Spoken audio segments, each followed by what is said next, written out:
First of all, welcome to the D4 podcast. Happy to be here, man. Yeah, so I have a few questions for you today. Some of them have been asked by the people who view my streams, and some have been made up by me. First of all, there might be people who don't know what Arena.gl is. So, could you just explain to them in few words what exactly is Arena.gl? Yeah, so Arena.gl is a community gaming platform. More recently, we kind of are going into the cryptocurrency side of it. And so a buzzword that's commonly thrown around is play to earn.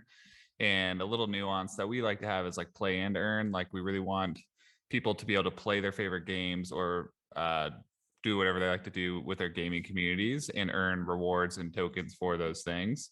So Arena.gl helps facilitate and organize all these community events. And we have a lot of deep integrations with chess because chess has a lot, like obviously a huge global community, a lot of really fun and passionate gamers and players. And we kind of found that organizing, sub battles and some of these chess events was pretty difficult unless you kind of did everything through chess.com, which is a great platform. And that's still the platform people want to play on with Arena.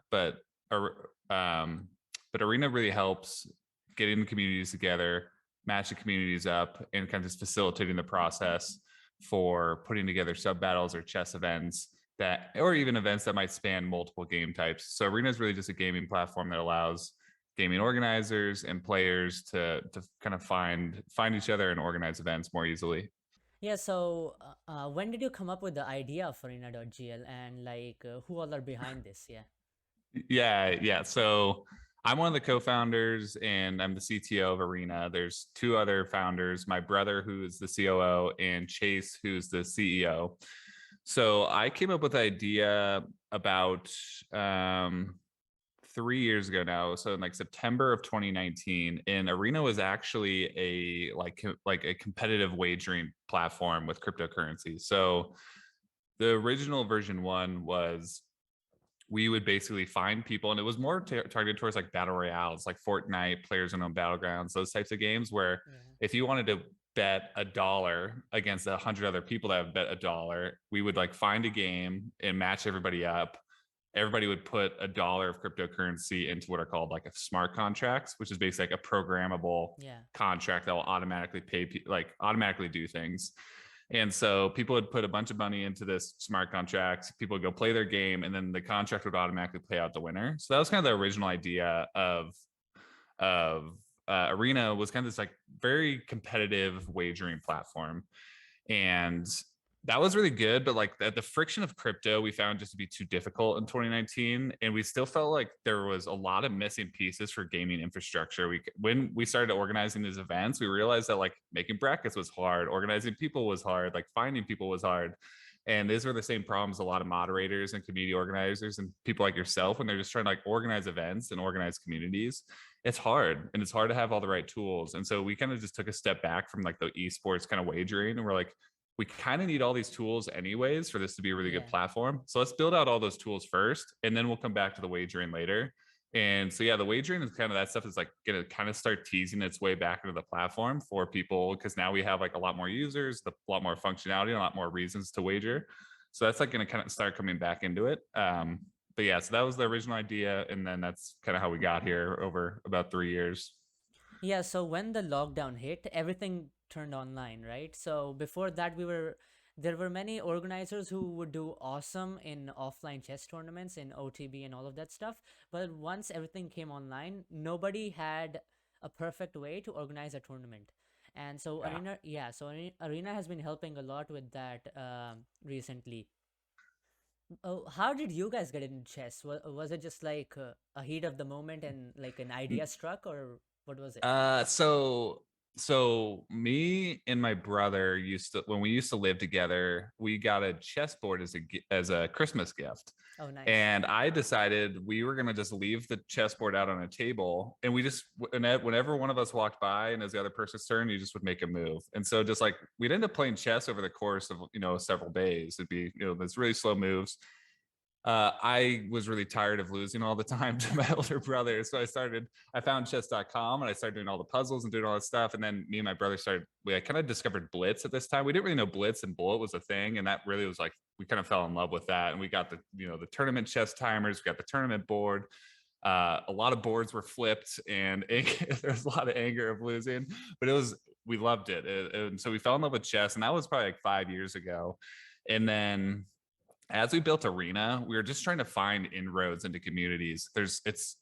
I feel like streamers and gamers are like inundated with notifications. Like if you have like some people are in so many Discord servers, they have so many games they care about, and so it's really hard to kind of like penetrate those markets and like get your platform out there. And so what we decided to do was try to find more niche games, and then like kind of get inroads there. And so we originally got involved with with Diablo 2, because my brother used to love Diablo 2, and we found kind of like a small Diablo 2 streamer, and so we started doing a lot of Diablo 2 stuff. And then the streamer we were working with ended up being really good friends with like the Botez sisters and Samay and some of these other big. Well, Samay was a stand-up comedian, but started getting into chess of Yeah. COVID, and that's when we had Samay in our big summer chess tournament. And so we got into chess because we had a passion for chess. We saw a lot of people starting to do these sub battles, and they're doing Yeah. them on like Google spreadsheets and these random tools. And we're like, this could be way cooler and way more easy and like way more fun and interactive. So we kind of just saw this opportunity with sub battles and kind of this really cool community chess format that was evolving. So basically we got some introductions through Mr. Llama to meet all these people, and they got pretty excited by a chess tournament, and one that's like very community driven, which is like you have the big chess streamers, but it's really all about the community Yeah. playing against each other. And so that was what was really fun. And yeah, so that's basically how we got into chess. It's just like we kind of just been trying to take whatever connections we had, but also like what were we passionate about as gamers. And so we're kind of just finding games that like we love to play and trying to find communities that are interested in doing events on Arena. Growth has been awesome, and I think just we weren't really expecting such a big growth spurt in India and with like our Indian user base, and it's been awesome. It's been really exciting, and Samay and B Stats and some of these guys, we started working really closely. And then we worked with you on one of your tournaments, I think pretty early on, and Yeah. it's been really fun. And I think it's been really cool to see kind of like just like start catching on really really big in India. And as like a coder and a technology officer, it's really fun like challenges for me when like all of our servers and like all of our stuff is in the eastern United States, Uh-huh. and you guys are all starting to use our site, and it's like, well, we didn't really account for like this being such a global thing. And so now we have all these like really interesting technical challenges of like we have a lot, the majority of our users are halfway around the world. So like where are we moving our servers? How do we start solving all these technical problems? So I just brought that up since you're a little bit of a coder, but that's a Uh-huh. little bit more of a technical deep Y- dive. Yeah, so speaking about that, like, can you tell me something about yourself? Like your background and all of that stuff. People might want to know Yeah, yeah. who the people are behind Arena.gl. Of course, yeah. So I grew up in a small mountain town in just outside Denver, Colorado. So Uh-huh. yeah, so Colorado is basically dead center in the United States, Yeah. and it's just right along the Rocky Mountains. And so I grew up in a pretty high altitude, really cold, a lot of snow, and pretty small town. I've always been an avid gamer. I remember, but in those small towns, internet access was like pretty limited. I'm 32 now, so I kind of grew up on the age of like gaming on the internet was like kind of becoming a thing. Everybody had really bad computers and like dial-up internet, and like this like so internet gaming didn't really become a thing until I was like 14, 15. And then the first big internet game I fell in love with was World of Warcraft for like Uh-huh. MMORPGs. And then and then that just like it really just never really stopped. I just was always a huge gamer. I loved gaming. And then I went to code school about 7 years ago after college, and I fell in love with tech. I fell in love with coding. And while I was at code school, Ethereum, which is one of the biggest Yeah. cryptocurrencies, Bitcoin and Ethereum are kind of the top two.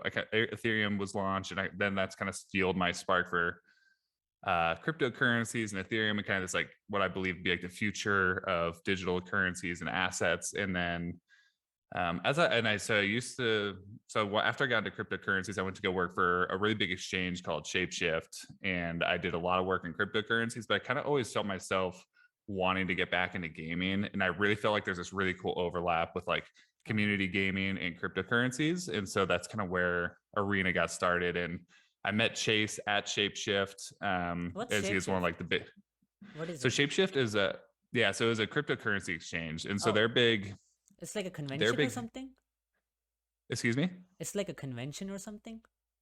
No, no. So it was a like a web app platform, and Oh, so okay. they were basically they got founded pretty early. They were founded in like 2014, but their platform would basically, if you wanted to exchange Bitcoin to Litecoin or Bitcoin to Ethereum, they basically had a platform that would do that without you using like an act like an official exchange. So it was really cool because people liked it because you didn't have to like do all the KYC, which is like Uh-huh.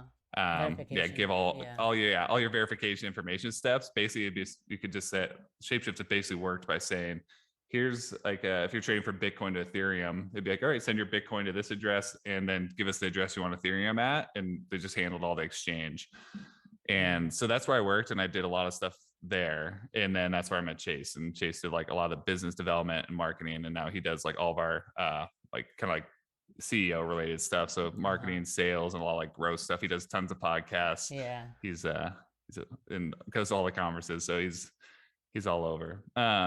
Yeah, so we shapeshift, and then my brother, he was big into crypto too, and he was working at another major cryptocurrency exchange called Kraken.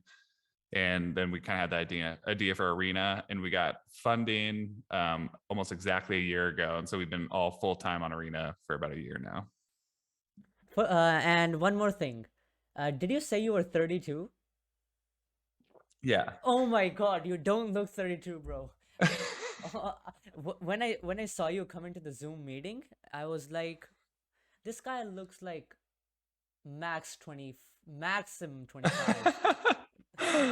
Thank you. I appreciate that. I just shaved and I use a lot of Yeah. moisturizer, so but I do get I look young a lot. But I appreciate that. Thank you. Oh my God, that just blew me for a moment. this Yeah. guy this guy's too childish. He can't be 32.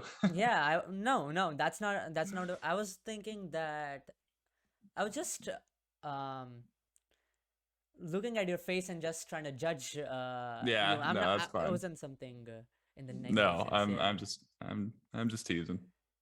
By the way, so we're already into the talks of cryptocurrency, Web3, NFTs, Yeah. and all of this stuff. So let's just talk about that for a moment.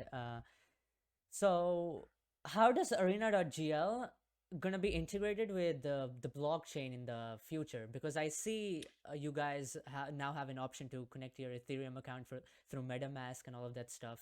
So Yeah. what's the idea? So the idea is like on our platform, people start earning tokens through our bounty system. Mm-hmm. For those people who haven't seen our platform before, basically we have a bounty board, and you can earn tokens from doing anything from just coming to check out the site every day. You earn what we call like the Arena payroll. Uh-huh.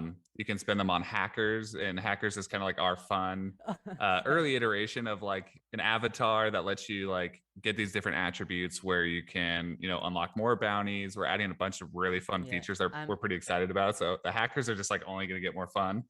And that was kind of just like more us just like scratching an itch of like we wanted our platform to be like more of like an environment as opposed to like just this event hosting thing. We really wanted Arena to have like a lot more life to it, and that was something we've uh-huh. been pretty passionate about and like wanting to build for a while. And so the Arena token that people have been earning will translate to an actual Ethereum cryptocurrency token. Right now, it's just a platform credit because we're still ironing out like all the utility, all the functionality, and it's a lot easier to do that when everything's not very expensive gas on Yeah. a blockchain. And we still are trying to give it as much value to people who are playing as possible. Like we do all these giveaways, we give sponsor stones for people running events where people can just use their tokens to basically pay for prize pools and gifts and stuff like that, which has been really popular. Our last sponsor stone drop, I think we gave away 10, Yeah. and they sold out within In a like 30 second, yeah. seconds. Yeah, Yeah. yeah. I, I, We couldn't believe it. yeah, I'm so poor on Arena tokens. I've already spent 60,000 tokens mining hackers. I That's have I, awesome. I have three legendary hackers, and oh my god, That's awesome. it's like they were gone in a day. I had Yeah. your hackers were so addictive. we kind of had this belief where we really think Web3 is going to be the future, and we think that's kind of where this is all going. We love the adoption in India, and we love just like how much better we think it's going to make gaming and gaming communities. We just think it just adds a lot of like extra functionality and just like a little like more uh interest to things because you're earning stuff that has this like immediate liquid marketplace where it's like, oh, I earned these tokens that aren't just like, we'll just use Twitch chat points for example. These Twitch chat points are really cool, but there's something about them that doesn't feel great because they're stuck there. Where like crypto's really interesting because you can take it off the platform, you could use it anywhere else, and like maybe it's not worth anything, but maybe it's going to be, and so it gives us like really cool extra lift to like this rewards that you're earning, and Yeah. I think it just brings a lot more interest to I think the value that Arena is trying to bring, which is we want kind of cryptocurrencies and tokens and all this stuff to just be like kind of scattered throughout the app. We want it all to be on a blockchain somewhere. Like we're really strongly considering like Polygon, which is a really Yeah. prominent layer Zero two, gas which is fee. really big.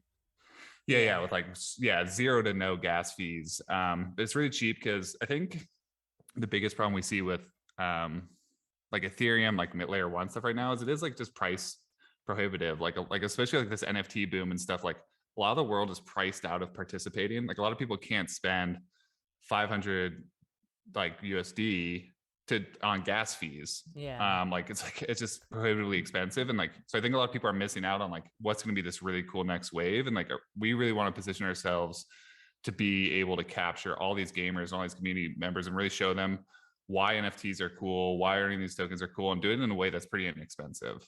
Yes. And so yeah, Yeah. so we're starting to integrate with more Web3 tools, and we're kind of just like starting to like just layer these things to the app. Like we just kind of added like the Web3 Connect wallet, which really doesn't do anything right now, but we just wanted to like kind of start teasing and showing people like that's the direction we're going, and letting like kind of just like let people see we believe that crypto is where this platform's going, and that's where we want to be. And right now we just kind of let you connect a wallet, although it doesn't do much, but it's going to do more and more, and especially in the next coming couple months.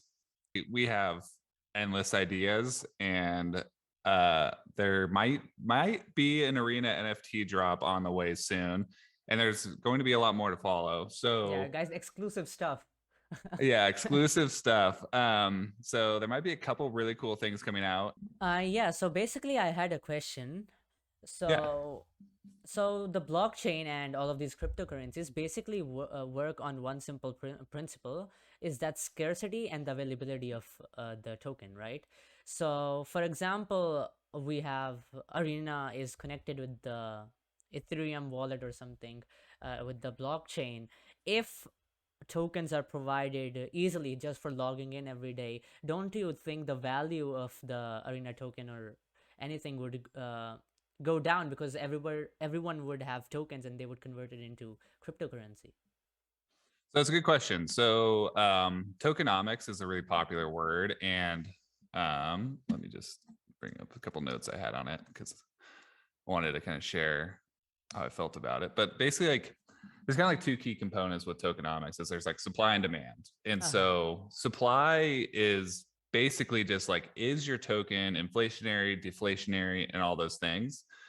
And our token, like your example, seems inflationary at the start because we're trying to disperse it to as many people as possible. So yeah, earning tokens for logging in and doing all those things, like it seems like there's more and more tokens in supply, but there's a max supply of 100 billion tokens. And so there is like a cap of like the total amount of tokens that exist and could possibly be in circulation. But we're also doing a lot of things to like bring tokens out of circulation. Like we do like our marketplace item sales, and people, stake 1 million tokens into an Oculus Yeah. 2. Those tokens come out of circulation. So like those will affect the price and supply that's available for trading and those types of things. So yeah, it's gonna be a delicate balance of we don't want to flood the market with too many tokens, and Yep. we still want to give the tokens so much value on Arena that selling them might not be as interesting as what you can do with them. Like maybe minting a hacker allows you to earn more rewards and more tokens over time. So it's not worth selling the tokens now. You'd rather hold them to keep leveling up your hacker, or keep leveling up like NFTs in the future, keep doing like these other things that so like intrinsically you think the token may be more valuable in the future than it is currently to sell on the open market. So that's Uh-huh. always our goal is we want to give as many tokens as we can to all the gamers, especially like all of our early users. We really want all of our early users to get a lot of tokens. We want them to be really excited by their participation and their involvement. And we want people to, just have a lot of these tokens because I think we think that we're going to keep adding some really awesome utility and value to them. And then, like I said, there's also cool because since they are a cryptocurrency token, you can take them to exchanges. You can try and find market makers and liquidity and see if you could just literally exchange all the work you're doing on Arena for cash Yeah, so what or do some you sort of. yeah, so what do you think? Should we keep them or should we spend them right now? I'd keep them. Okay, okay. However, if you're spending them on our platform for things that you care about, that's what I think you should be doing because I think we're going to be doing things to kind of help you earn those back. Like we don't want people not to buy hackers because they're worried about spending them. 60K, But I'm man. saying I'm saying more once they're airdropped and they're real cryptocurrency tokens that are in your wallet that you could kind of do whatever you want with. I would still hold on to them for a bit. Okay, so 60K was a bad decision. Okay. No, not at all. There's gonna be a lot of cool stuff. We want the hackers is something that we don't want that to feel like you're giving up too much to make those. Especially again in this early phase. Like there'll be ways that you'll earn those tokens back in very, very lucrative and interesting ways. So you'll feel good about getting that 60 the way you spent that 60K. Okay. Okay, Yeah. yeah, I just have a few more questions. A bit. So, first of all, there are lots of people who have been thinking about this. I Mm-hmm. mean, you guys are basically like you guys release sponsor stones and stuff. So what Mm-hmm. would be a revenue model in the in the future or something? Because right now I think you guys are spending and every startup has to spend to bring people Yep. on their website, but what's like a revenue model in the future? Yeah, so the revenue models are really interesting, especially in like a Web3 world. So like Web3 worlds really try and democratize wealth accrual and profit, like just like how profits are shared within the app and the platform. And I think, kind of the Web2 world is kind of this like very central profit maximizing entity, which, are the kind of the central controllers or the whoever owns the app. So Web3 is trying to like kind of democratize and share that all the profit making and all that stuff and the revenue generation. So right now our revenue model is like pretty simple, which is just like we earn revenue from selling tokens to investors who like believe in our future and believe what we're building and see the growth and see the adoption, so they kind of believe in this value that or this story and vision of like what we think Arena token is going to be worth. So that's like a way we can bring like kind of future revenue to the present, which is we think we can do all this stuff with Arena token. We think Arena token is going to be worth X amount of money in the future, and we let investors buy it now at discounted rates. So that's like a way we've brought in money as a revenue model currently. We also do like we kind of been focusing on it recently because we just want to grow the platform. We just want to give the users a great experience. And like I said earlier, we have enough runway that like that can really be our main focus. And so, but the other revenue models are advertising revenues also super big. There's like I want to say it's like $100 billion spent on like gaming ad spend last year. And that number just is like Wow. a hockey stick growth. It's like gaming ad revenue is only getting bigger. And so like that's like a market that as we keep growing with bigger communities and like doing those types of things, we think a lot of these sponsor stones and these things will actually just come straight from advertising dollars. So that's like another revenue model. But then also like the NFT market and like basically the marketplace that we're building is going to be they have a lot more like peer-to-peer aspects where you could be trading your hackers or trading other NFTs and things that like we could also take like a small servicing fee. Like I know like OpenSea, which is the biggest Yeah. NFT marketplace in the world, takes like 2.5% off every transaction. So there's like all these future things that we can do, and we're not too worried about it because um, we just think like if we keep building this platform and people like you love it and they just like this is your favorite place to host events and do these games, all those other problems going to solve themselves. Like a platform with a lot of users and a lot of attraction and like that people love to use, it's easy to solve a revenue problem. Uh-huh. which is, yeah. So so the revenue model is probably like the first thing we'll start doing to like start making good amounts of money is like ad revenue and sponsorship dollars and those types of things. They're probably like token sales and then like NFT or market transactions.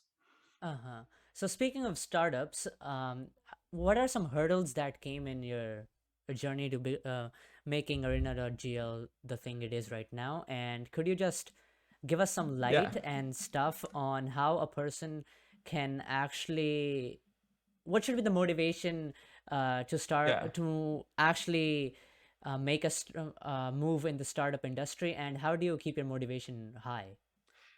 It's really hard. It's really hard. I think it's really easy. I feel like a lot of things that look like overnight successes and look like that aren't. Like a lot of them are a lot of time, a lot of nights, a lot of weekends, a lot of really hard times. You know, the first um arenas when Arena first started out, like, you know, it took us almost 2 years of like no progress and a lot of pain and a lot of like really difficult conversations before anything really happened. So it was a lot of nights and weekends. Arena was originally 4 people when it founded. One of the other founders was like one of my best friends at the time, and we ended up having to split ways, and that was really tough. And so that was like one of the first like really big challenges. Is we thought, you know, we had a really cool idea, we thought we had like a cool platform, and we thought like everyone would just be like, it seems like everybody is raising money so quickly for startups, and so we thought we were a bit naive in thinking we could just like come up with this idea and like we'd have money and just hit the ground running. And it was really tough. It's a really tough struggle. It's a lot of rejection, a lot of people telling you your idea is not great, or they don't think you're the right team, or just anything that kind of makes you feel bad. Like it's just like all these Yeah. reasons why investors like don't think you're going to make it, and why they think like you're not worth, you know, an X dollar amount of a bet. And um so that was tough. And you know, like losing friends and people over starting a company is really challenging. And so I think if you want to start, but with all that said, every second of those long nights, weekends, you know, just those kind of those weekends lost where all your friends are out doing cool stuff and you're in, you know, coding and working on a product, like it was worth every second now that we are where we are. But it is hard. And it's a lot harder than I think people think it is, because a lot of stuff looks easy when you didn't see the rejection and the struggle from the outside. But so my big thing is you have to find something you're passionate about. Like it's going to be a long haul, and if you're not really passionate about it, you're gonna give up. Like it's not gonna feel worth it to you when like you do have to choose to stay in versus like going out and doing something fun, or like you've got a lot of rejection from someone, like someone telling you they don't believe in your idea. If you don't, then you start to doubt yourself, and if you don't believe in what you're doing, then like you're just going to give up. And so um that's so I'd say for starting stuff, like it's just try and find something you're passionate about, try and find some overlap, and just kind of go for it. Like it's also, I think people try and think a little too far out, and um they think of all the reasons why like it could fail. But I think it's just the most important just to try. Like I think it's really cool you're doing a podcast and like all this stuff, like something I wish I would have done younger. But there's like a lot of things where I'd be like, well, I'll probably do it, but like it's really hard to make it. And so like maybe I won't do it. And like you start coming up with all the reasons why like it might not work. But it doesn't really Uh-huh. matter. Like just go for it. Like go do what you love to do and just like keep going. Because I found the longer that I do this and the more that I meet like entrepreneurs and startup founders and people who have been like, you know, kind of my role models in the space, a lot of them aren't like these super remarkable, exceptional people. A lot of them are just like really optimistic and super persistent. They just like kept going. They just got the rejection and like kept moving on. And so I think that's like another big thing is like just keep moving. Just find what you want to do and just keep going. Uh-huh. And so how do you like what is it for you? How do you keep your motivation high? Is it just because you love Arena.gl, or is there like a future plan or a more like something else behind it? Like where do you want to see Uh, Arena.gl in the next 5-10 years? yeah, I mean, I think it's a lot of things. I think, you know, these types of podcasts give me a ton of motivation. Like it's really exciting that like, you know, a year ago we didn't really have many people on the platform. People didn't know who we were. I think we had like 1,200 users Now you have a year 50,000, ago. I guess.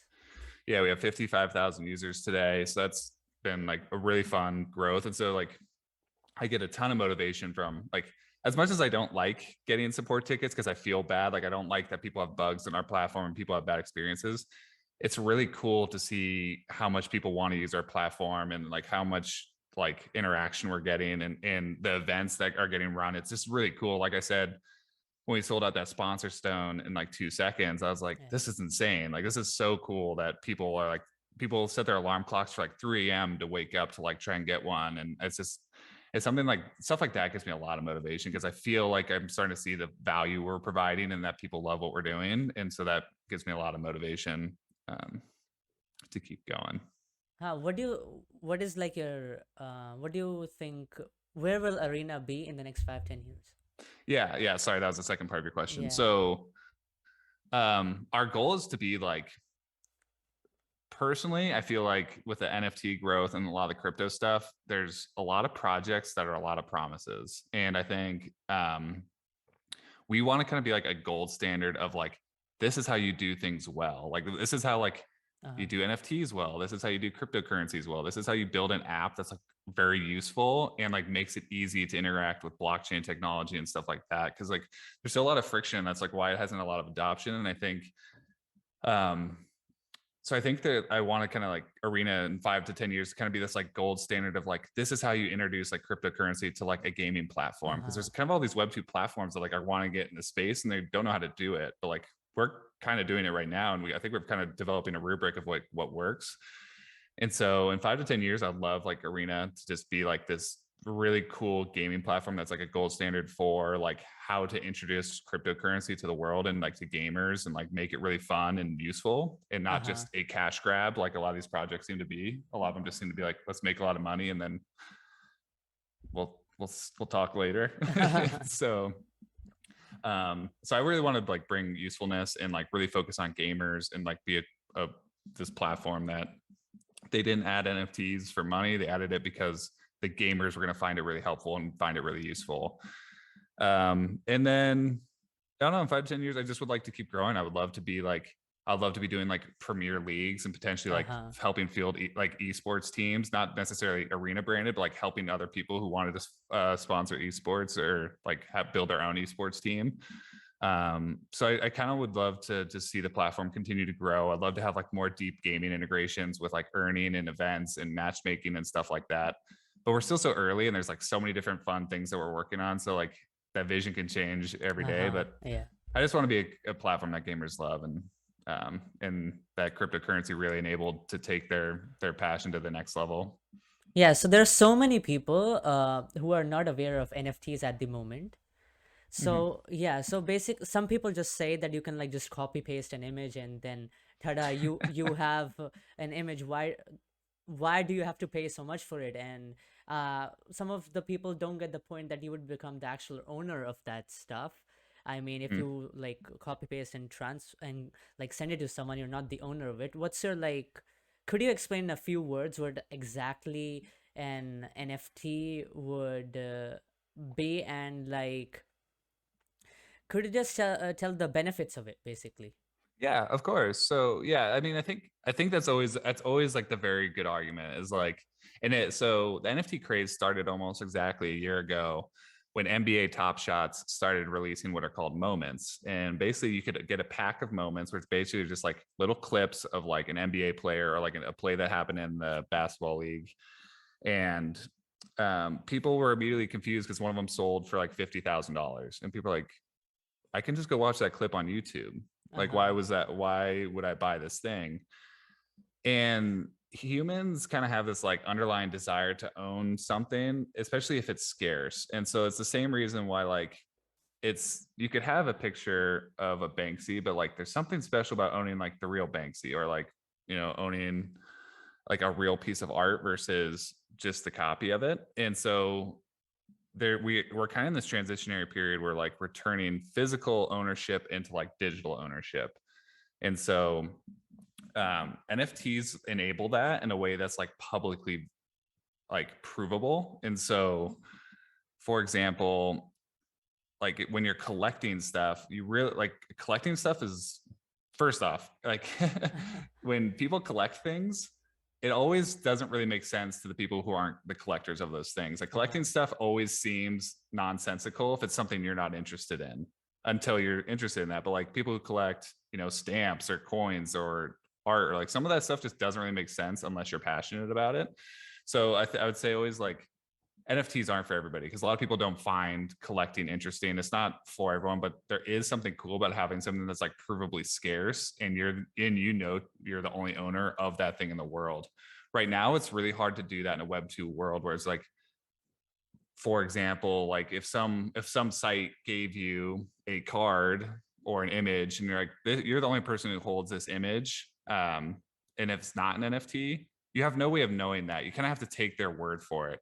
But Uh-huh. NFTs are cool because everybody can verify that. It's public information. You can go look and see, okay, this person is the person who holds this digital token, and that's like a very valuable thing going forward, because people want some stuff that's like provably scarce and like that everybody can verify.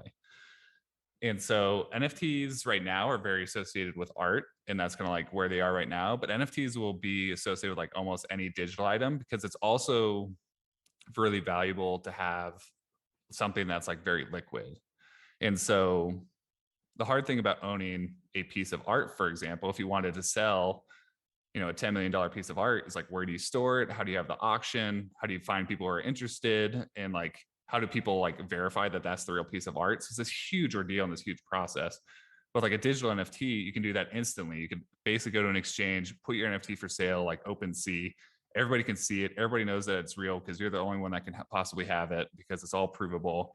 And then you can immediately have this giant market for people buying it. So NFTs are really cool for like art and some of that stuff, which is happening right now. But NFTs will eventually be everything, like especially like a ticket to a concert or you know like anything that you could like really think you could own, like digital items on websites or uh like maybe like a certificate of ownership of a vehicle. Like all these things could be NFTs and will be NFTs because it's a much better way to track ownership and it's a much better way to like be able to sell and transact with something because it's Uh-huh. way easier to find liquidity, it's way easier to market make, and it's like there's just a lot of cooler things you can do with it.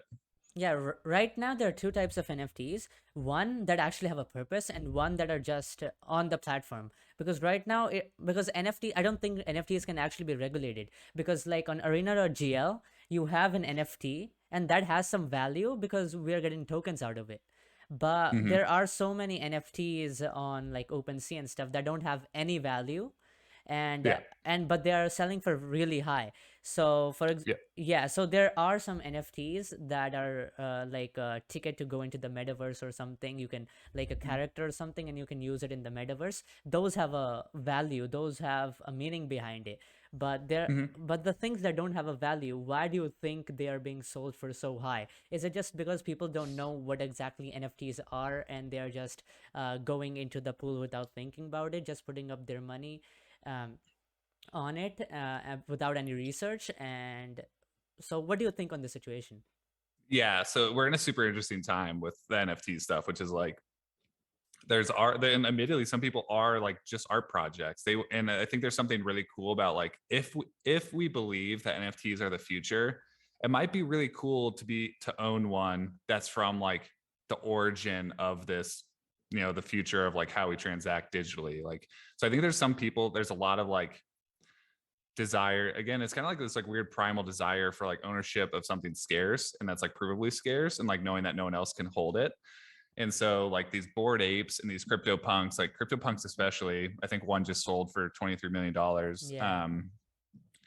like 8,000 ETH or something crazy. And uh, that one specifically is like a lot of people want CryptoPunks because they were kind of like the first. Although there were, I think, a couple NFT projects that are technically before, but everyone kind of associates that with the first. And it's kind of similar to like Bitcoin. Like a lot of people associate it with being the first, and people give a lot of value to those things. Like you, Ethereum has infinitely more utility than Bitcoin, but Mm-hmm. Bitcoin's still more valuable because people put a lot of intrinsic value on something being first and being more stable and like being more of kind of like the gold standard of like what something is. And so I think we're seeing a lot of this movement into the NFT space because there are a lot of people have gotten rich really quickly, which is a super powerful motivator. A lot of people like making money. They've seen people make $1,000 investment turn into 20 million. They want to be a part of that. So FOMO is a big driver. So there's that. And I think like that will always be a big motivator in crypto because like wealth accrual is like kind of like the asymmetric risk right now is pretty crazy where again you can buy NFTs for hundreds of dollars and make millions of dollars. There's not a lot of things that can do that in our current market other than lottery tickets. And Uh-huh. so I think that's why that motivates a lot of people to get into this space because those get rich quick stories are really enticing and generate a lot of FOMO. Uh-huh. Uh, But so you, yeah, so I think that's why people are yeah. getting into it, and a lot of these things were just kind of like art ideas, but now we're starting to see like a lot of like the utilities start to come out, and that's something you'll see again, kind of teaser of what we're trying to do is like really trying to make these NFTs like have a lot more function as opposed to just art. Although art will keep happening and people will find it valuable because they love art. They want to be a part of history because they think this project's going to be like one of the biggest projects ever. It's like owning an early Picasso or Van Gogh or something. And so I think that's like kind of how people are viewing the NFT market right now. And since there is such a limited supply, like 10,000 sounds like a lot, but it's really not, especially when like some of the early holders hold hundreds of them. So there's not a lot of availability to buy these things. And I think people don't want to miss the boat and feel like, um, Bored Apes go to, tens of millions of dollars and they didn't get a part of it because they didn't quite understand what NFTs were. And so I think that's like a big motivator is people just don't want to feel like they missed on like an interesting market developing. But why would there be any value if you hold an ape? You get what I mean? So if it, Yeah. yeah, if it's an image made by Leonardo da Vinci, obviously you're gonna buy it because it has value. But the ape Yeah. doesn't have any value right now. So in 10 years, why do you think the price and the value for it would go up? Because it's basically just a digital art, nothing else. Yeah. So it's just digital art for now, which is always important to remember. Like it's like these things are going to continue to have like wrapped utility in perpetuity. Like there's going to be things that come out that make it so you only can go to these. Like Bored Apes had a bunch of exclusive events in New York's for like there's a big NFT conference where it's like, okay, you have to have a Bored Ape. And if you do, you get to go to like some of the most exclusive, cool things in New York at the time. So like it's I think people might be undervaluing like the community aspect that comes out Uh-huh. of buying into these NFT projects. Yeah, you own a piece of art, which is like the thing that sold you first, but you're also buying into a very exclusive community. And I think that's something that people are really like not valuing properly. Which is like this is a very vibrant community of people that all like have Bored Apes that they either all spent a lot of money on or made a lot of money on. And that's a really good way to get a lot of buy-in. People like what are they get to refer to as Yeah. bag holders is like you have like bag holder influence when you hold these things and you know it's worth a lot of money or it has a lot of money. You think it's incredible and everybody else who's in that community also thinks it's incredible, and so there's this pretty strong community that forms around it.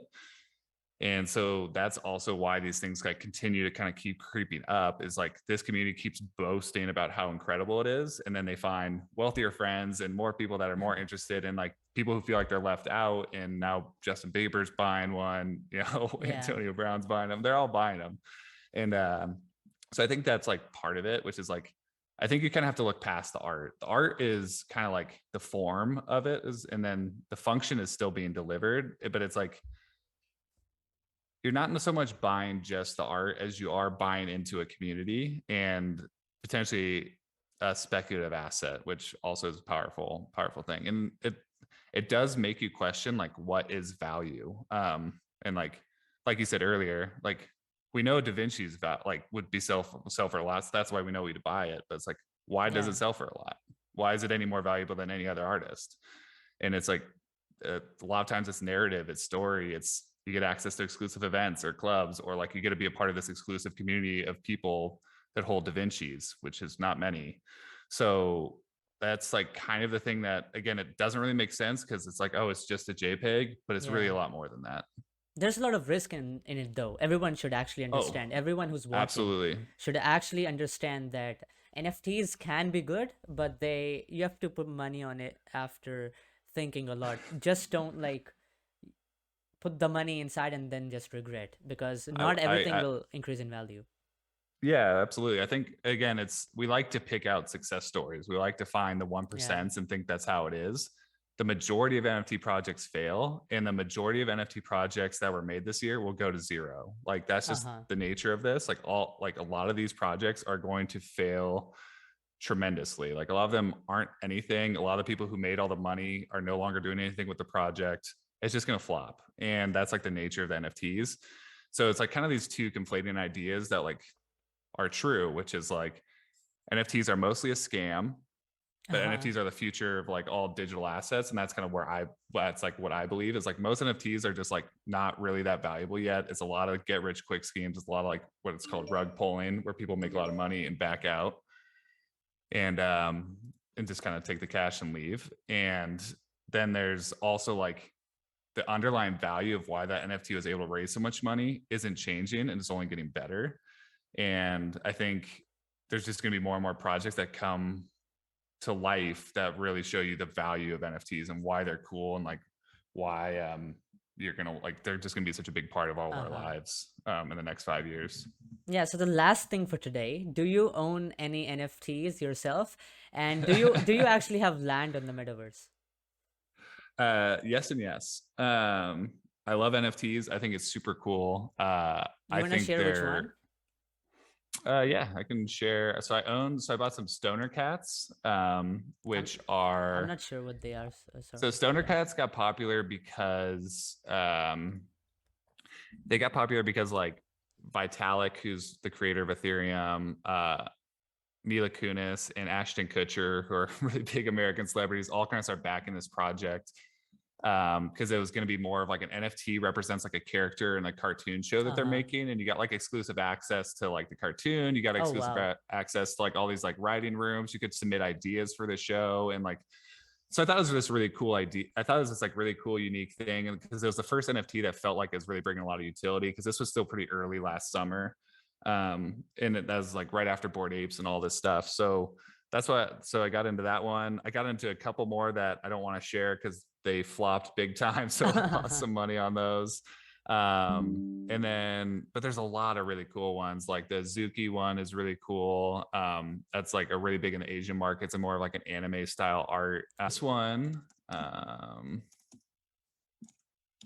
is one that I think looks really really cool, called Infernoverse.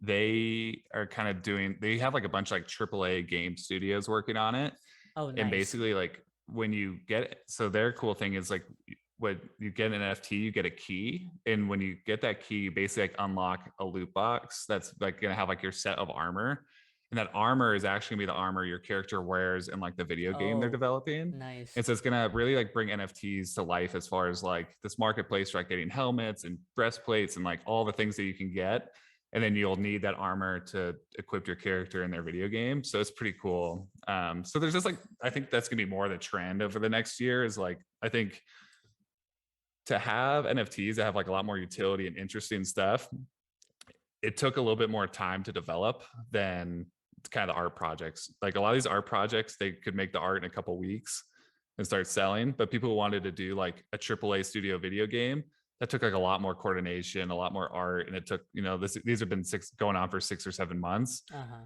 So I think you'll kind of start to see a wave of a lot more like, I think more interesting art, more utility to the NFT token, and like some of these things. And I think it's gonna be really cool. And I think people will actually start to see a lot more value, as opposed to like, oh, it's just a JPEG. It's like, oh, but it's actually like you get to earn tokens, you get access to video games, you get like special bonuses. And um, so I think we're gonna start to see more of that in the next 6 months. Yeah, is the land you brought on Sandbox or where is it? Yeah, Sandbox. Yeah. Sandbox is awesome. We know Yeah. the founder, Oh, Sebastian. wow. He's he's awesome. They're doing like a bunch of really cool stuff, and like really kind of like trendsetters or like trailblazers in that space. And so they're doing a lot of really awesome things. And I own land just because I had to see what all was going on, and it's really cool. Oh, interesting. And yeah, that was all for today. Thanks a lot for giving me your precious time and joining me for No, the podcast. Yeah.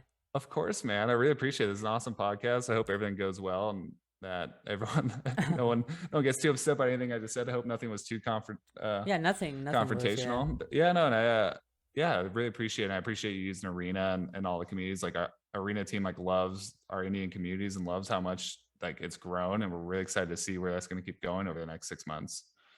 Yeah, so I just found that you were so passionate about NFTs and stuff. I just couldn't hold myself asking all of these NFT related questions, and this was No, so nice. absolutely. Yeah.